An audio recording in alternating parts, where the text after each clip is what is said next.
कक्षा 12वीं कॉमर्स का छात्र हूँ। मैं आज अपने विचारों को आपके समक्ष रखना चाह रहा हूँ। आज मैं आपके सामने एक ऐसे विषय पर बोलने आया हूँ जो सिर्फ एक नारा नहीं बल्कि हमारे देश के भविष्य की पुकार है। नशा मुक्त भारत। मित्रों, नशा एक ऐसी आग है जो देखने में छोटी लगती है लेकिन इंसान की पूरी जिंदगी को राख बना देती है। मैं आपको कुछ असल जिंदगी के उदाहरण देना चाहता हूँ। दुनिया के मशहूर गायक Elvis priestly, Hollywood star Heath Ledger, Bollywood के युवा और प्रतिभाशाली अभिनेता संदीप नैन, इन सब की जिनकी नशे और मानसिक तनाव के बोझ से खत्म हो गए। जो है, मैं 10वीं कक्षा की छात्रा हूँ। मैं आपके समक्ष नशे के बारे में कुछ बातें बताना चाहती हूँ। नशा बहुत बड़ी बीमारी है। हम बीमारी के लिए तो अस्पताल में चले जाते हैं, डॉक्टर के पास चले जाते हैं, उनका इलाज करवा लेते हैं। और नशा एक ऐसी बीमारी है जिसे हम छोड़ तक नहीं सकते। नशे से बहुत सारे नुकसान हैं। नशे से परिवार खत्म हो सकता है, रिश्ते खत्म हो सकते हैं, और नशे से कोई भी रिश्ता नहीं बचता, हमारे कोई भी रिलेशनशिप नहीं बचता, हमारी रिस्पेक्ट नहीं होती, हमारे कुछ समझा भी नहीं जाता कि हम कुछ हैं, हमारी बातें इग्नोर की जाती है, चाहे हम सच बोले या झूठ। तो आज मैं नशे के बारे में आपको बताना चाहता हूँ और कैसे ड्रग ट्रैफिकिंग पूरी दुनिया के लिए एक बहुत बड़ी प्रॉब्लम बन चुकी है, ये भी मैं आपको बताना चाहता हूँ। नशा कोई एक ऐसी प्रॉब्लम नहीं है जो कि एक इंडिविजुअल फेस करता है। ये पूरी समाज, पूरी पॉपुलेशन के लिए एक बहुत बड़ी प्रॉब्लम है। जैसा कि आपको पता ही है कि आज के समय में ना ही केवल बच्चे, बुजुर्ग, बल्कि सभी नशे का सेवन करते हैं, जो कि उनकी सेहत के लिए हानिकारक होता है।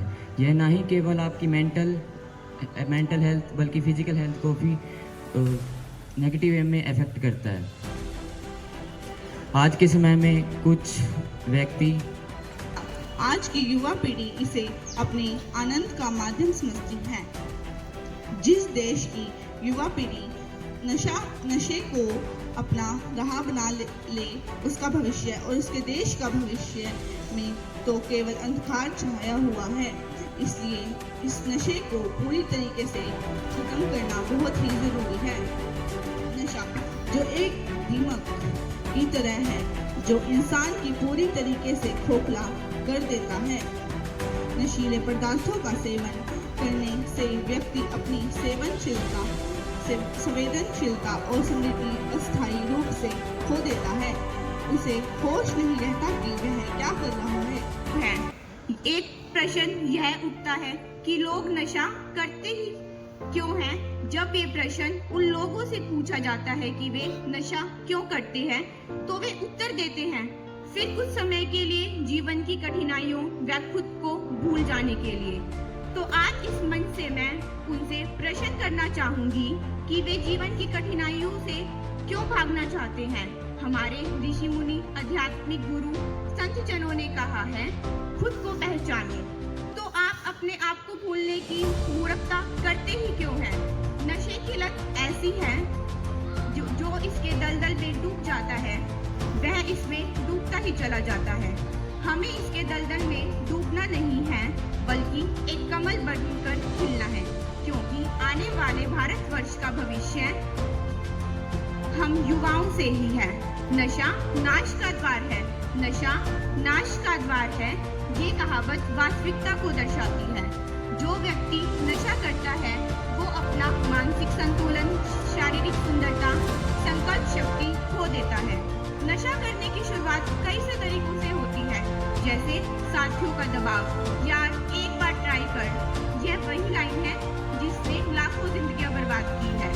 तनाव और मानसिक दबाव, लोग समस्याओं का सामना करने के बजाय नशे में डूबना आसान समझते हैं। इसके साथ साथ जिज्ञासा भी एक मुख्य कारण है।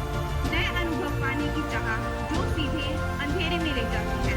वह आजकल तो यूपीएससी एस्पिरेंट्स देर रात तक जाकर पढ़ने के लिए थोड़े से नशे से शुरुआत करते हैं, परंतु वही उनकी जिंदगी को बर्बाद कर देता है।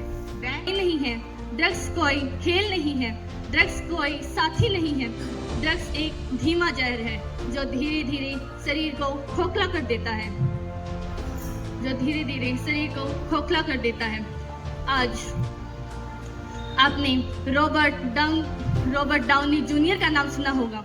वो भी पहले एक नशे में डूबा हुआ इंसान था, जिसे लोग सुपर हीरो आयरन मैन के नाम से ही जानते हैं, लड़ा और आज दुनिया उसे टोनी स्टार्क के नाम से ही जानती है। इसी प्रकार संजय दत्त जो एक सुपर हीरो का बेटा है और खुद भी एक सुपर हीरो है, वो भी एक नशे के जाल में फंस चुका था।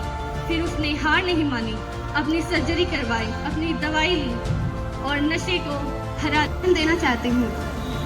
बच्चा भूख से तर-तर है, माँ की आंखें भर-भर है कि तेरे किस्से घर-घर हैं, घर लाया तो भूख लाचारी, तिस पर ढूंढे तुझे बीमारी। जिस घर का तू सूरज है, लगता है अब अस्त हुआ, तूने ठेके पर खूब लुटाई, माँ ने मन में बसी हुई तेरी वह तस्वीर दिखाई।